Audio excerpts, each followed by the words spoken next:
Hi everyone, thank you for being here for our presentation. Lucky last of the morning, so bear with me. I'll try and get through it as quickly as I can and hope that I don't go over my 20 minutes. My name's Emma Smith. I am the consumer consultant with the Townsville Hospital Health Service. So we have hospital health services, I believe, in New South Wales. You have health districts, same thing. Before I get started, just acknowledge the traditional custodians of the land on which we're meeting today and pay my respect to their elders past, present and emerging. I also want to acknowledge the people with lived experience who are here and also acknowledge the people with lived experience who contributed to this resource that we're sharing with you today. So a little bit about me. As I said, the consumer consultant of Mental Health Service Group in Townsville. So I'm a mum, a wife, a daughter, a sister, a friend, a colleague, an everyday person. I just so happen to live with mental ill health. So I had my first episode when I was 13 years of age, my first contact with the mental health service at 15, my first diagnosis, continued accessing services until I was 23. So 10 years after my very first episode is when I received the correct treatment plan for myself. So like many people with a lived experience, a long journey to get to the point where we're actually on the right path. Townsville Hospital, from a work perspective, what we do, I'm here with Julie Vandenhull. Julie is our new carer consultant. So Julie has a lived experience as a carer of someone with a mental ill health. We look after our peer workers, so the lived experience workforce.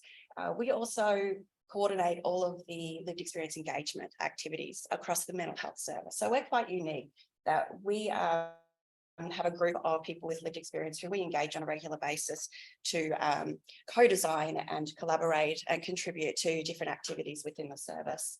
We pay them for their time, we value their time, and they're seen as, I guess, an extension of our workforce. They're not technically employed, but they're so important to everything that we do. All of our service development, delivery and review, they're involved in every step of the way. But it is a journey. It's something that we're working on to increase and do better. So this is a project that we think we did so well with, and it's really pushed and changed the way that the service is looking at how we engage people. So we have a group of those representatives who sit in an additional group called the Lived Experience Reference Group, or the LIRG. We love anagrams, I apologise. So the LIRG is a group of reps who meet on a monthly basis, and they do regular reviews. They give feedback. We have people from the service come and present their ideas, and it's just an opportunity for easy access for feedback. It was raised in that meeting that the recovery journal at our adult acute inpatient unit needed a review. We felt that it wasn't being utilised, it wasn't serving its purpose, and that it was just seen as another piece of paper or document being provided to people on admission. So that was raised by our consumers and carers. We took that to our staff and we said, we want to change this, we want to see something better. The senior management team gave unequivocal support and said, all right, guys, you want to change it, tell us what you want to see. And they said, put together a working group, 100% consumers and carers, not employed by the service. I was the only employee, as at that time I was still technically a peer worker.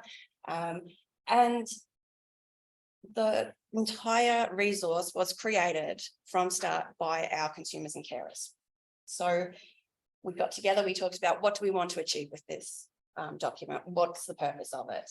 And then from there, it took about 6 months of regular meetings and going through everything until we created the journal. So you have a copy of the journal in front of you. There is an email address at the front. So we do actually provide a copy of this electronically if you would like. We're happy to share it. We don't want to hold on to it and keep it to ourselves. We're more than happy to share that at no cost, obviously. So the journal, once it was completed in the first draft, we took that, the working group took that into the inpatient unit and firstly consulted with our consumers and carers in the unit. We shared it alongside the current journal that was being used, asked, what do you think? Is this an improvement? What do you think we can do better? What do we need to add, remove? Give us as much feedback as possible. Only after we consulted with our consumers and carers did we then consult with our clinical teams. So we then asked the clinicians, okay, just to double check, is this best practice? Have we done anything that's probably out of line? Is there anything that we need to include? And it was really fortunate that we got very minimal feedback from them in terms of changes. So there was nothing we needed to remove, nothing we needed to change. There was a couple of additions. That was it. So they were very happy with the final product, which just goes to show that consumers and carers know what is needed, and we don't go beyond what we need. We know what's best for us. So the final resource is divided into 5 sections. It is primarily provided to our inpatient consumers, our service users. It is partially for inpatient stay, so it has some information about what to do while you're an inpatient, questions to ask your doctor, some prompts, know where to get some help if you need. And then, of course, there's other resources throughout which may be useful for some people, may not be for others. It can be taken outside post-discharge and continue to be used. It can be used for further admissions. So we've got your recovery plans, you've got your schedules and appointments and your mood trackers and things like that. And in the back, of course, we have lots of resources, different locations you can go to get some more information and support after you've been discharged. So a flow-on effect from that project of creating that journal, it's then gone on to change the way the service views consumers and carers and the impact that their engagement has on what we're developing. We now review and report on all of our engagement activities and the level at which we're engaging people. I'll talk a little bit more about engagement levels in a minute. We now support engagement at all levels of service development and review. So we have consumers and carers sitting in working groups and in reviews that wasn't happening in the past. The LERG, the Lived Experience Reference Group, now has a strategic plan that they've created independently. That strategic plan has projects that they've developed and that they are working on independently, so similar to this project. We have included that engagement within our policy and procedures. So it's nice and clear, and it's in writing that we are to include our consumers and carers in all of that review. We've increased engagement activities and we have the resources for that. So we're basically being given an unlimited budget, how much we will spend. Our service group has said we will never say no to paying for our consumers and carers to engage, which is amazing. I've never been in a position where I don't have a budget and I've no limit. So that's incredible. And we have consumers and carers engaged in the creation and delivery of education. So we follow the IAP2 engagement spectrum. So this generally talks about the 5 levels of engagement, one being inform. Now, informing engagement is when we have a service who is deciding how they're going to provide information. They decide what information is being provided, who they're providing it to, when, where, how. They have all the power in this situation. There is value there, but the level of power sits purely with the service. The next level up is consultation. So the service is asking for feedback, but again, they're choosing what feedback they're requesting. They're choosing how much information they're giving the consumers and the service users, and they're not making any commitment to whether or not they're going to do anything with that feedback. So that's tokenistic engagement, and that can actually be counterproductive and actually be damaging to our consumers and carers. The next level is involve. So at the involve level, we're starting to make commitments to actually take on board what people are saying. So we're saying, yep, we want to hear what you have to say. We're opening the doors, we're letting you in, and we're committing to take that on board and do something with your feedback. We still consider that placating. Now, the final 2 levels of the spectrum are collaborate and empower. And that's where we get to that really meaningful engagement. So collaboration is working side by side. That's our co-development. It's shared power.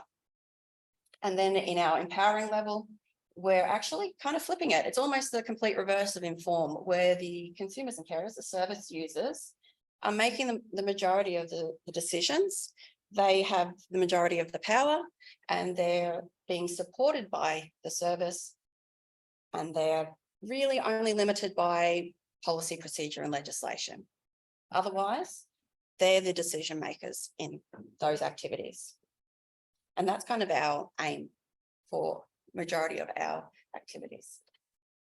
The benefits of those empowering levels of engagement. Our services are tailored to the needs of the service users. It's pretty basic, pretty simple. That can result in increased engagement in care. People are receiving the service they need, so they're going to engage. They're going to come. They're going to come to the service. They're going to be involved in their care. That will result in improved health outcomes for those service users, and it can actually result in a reduced service access and pressure on services. So it has a positive result for both the service user and the service. It can also result in a reduction of trauma experiences, a reduction in involuntary treatments, reduction in restraint and seclusion, and result in a mentally and physically healthy community. So I believe my next slide is a video by one of our consumers who was involved in this project and who has been engaged with our service for a number of years, and they're talking about their experiences as being a lived experience representative. So. Sound.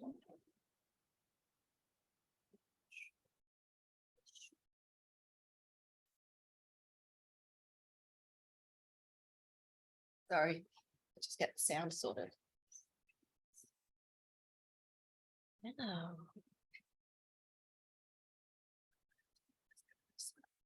PC volume's up high.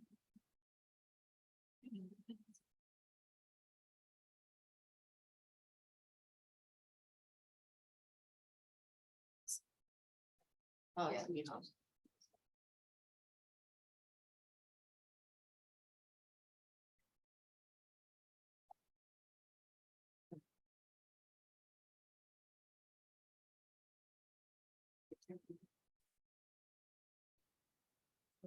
Yeah. Okay, I think you all I'm starting to activities. I feel like they're kind of just trying to guide the conversation and get a specific answer, whereas empowering activities, I can actually share my story and give reasons behind why I am putting an idea forward, or why I believe something to be beneficial or beneficial. It kind of feels like I'm not being valued and I'm just a box sitting in a room waiting to be ticked.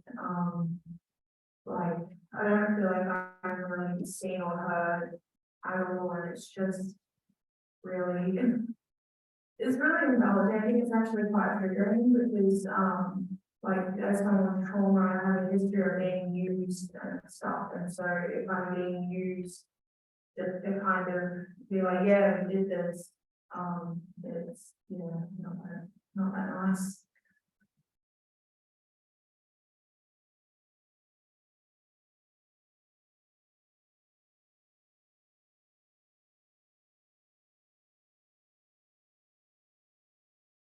And so tokenistic outcomes, I think, would just be basically what it would be without any kind of engagement from the experience perspective, because they're already decided basically what they're going to be doing or what they want to do, and just searching for a particular answer basically. But if you do empower engagement, then I think that it could open up the doors to a lot of different ideas, different solutions, problems, different ideas for new things that you haven't potentially even thought of, that a consumer or a person with experience has actually seen, felt and heard. I think that through co-design and empowering activities, there will be a lot more engagement both in outcomes and in the engagement phase itself,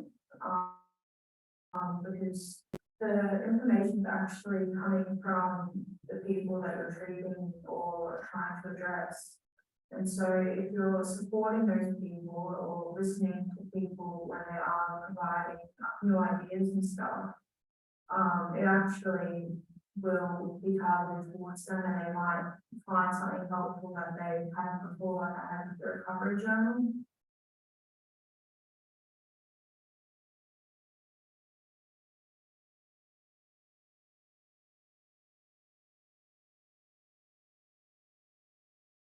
I found the recovery journal project quite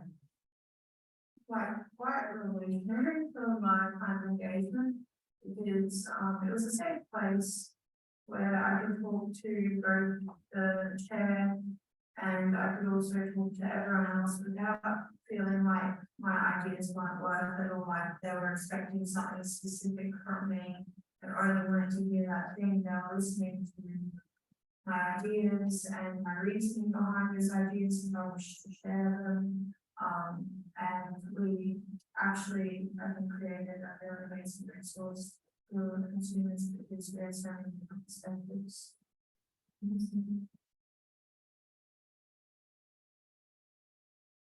Okay, so I've just got some tips to finish up with. So firstly, for our service providers, the service has to make a commitment to ensure that the engagement that they're doing is at that meaningful level. So that collaborative and that empowering level. Our co-design and meaningful engagement has to be embedded into that policy and procedure. And you need a workplace culture where engagement is business as usual. That's probably one of the biggest challenges, is to change culture, and it's a very long journey. The service needs to demonstrate that they value that engagement. So as I said, we pay our consumers and carers for their time. We pay them at the rate that is recommended by Health Consumers Queensland. We ensure that we're supporting them. Our team does the support because we have that lived experience ourselves. So they have support people if they're going to meetings where they might be finding it's triggering some of their past experiences, or it's bringing things up for them. We're available, we're supporting them to make sure that they get that aftercare as well. And guide for service users, how to become more engaged. Get to know about your rights, educate yourself, learn about the service and the system, the health system, as much as you can, and learn about different ways that people can be engaged. Then you want to connect and collaborate with different services, with other consumers and carers. If you need to, get a group together yourself, form a lived experience reference group or an advisory group, and then go to the service and say, hey, we've got a group here. We want to engage. We want to give you feedback. And don't be afraid to remind them of those health service standards. Standard 2, partnering with consumers. It's a standard that we have to meet to reach accreditation. Remind them of that. We're going to help you reach your accreditation goals by advising you and engaging with you. And as I said, there's different health consumer groups. So Queensland, Health Consumers Queensland, New South Wales has a Health Consumers New South Wales. I'm sure the other states have an equivalent of the same. And then probably one of the biggest things is coming with a solutions focus. It can be very easy when you've got lived experience and you've had very negative experiences with the service to come in with that perspective of, I want to change everything. I'm really upset about everything that's happened. And we are very passionate, and that's why we're so important. However, we do have to come in with that, okay, this is my experience, and yes, it was negative, but I'm going to use that to find a positive solution and to make changes for the better. So we want to focus on future growth and be open to other ideas and approaches. So that's it from me. I got through it in my 20 minutes, I believe. Yay.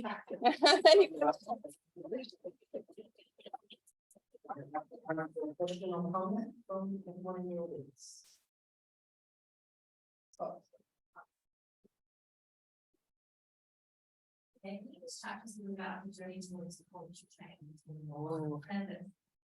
So I think the reason we've been successful with, and this is an ongoing journey, we're not there yet, nowhere near. The reason we've been somewhat successful is because we've had support from our seniors, our senior management team. So we actually sit in the senior management team. We're part of that. We're decision makers at the highest level of the service group for mental health. And our service group director, our director of medicine, they're so extremely supportive of engagement, and they understand the value that it brings. And because of that, they're then supporting us to put it into that policy, and therefore it goes down. It's that top-down effect of supporting that cultural change. So they're supporting us to make that change across the service. And then there's also a lot of education, a lot of us getting out there and talking to people and explaining how it actually benefits them. So we go to meetings and say, you know, when you're engaging your consumers and carers, they're actually going to be more engaged in their care. You're going to get better outcomes. It's going to be easier for you and the work you do. So it's a lot of stuff. It's a team effort, and it's a long journey. Yeah. Excellent. We'll thank our speakers again.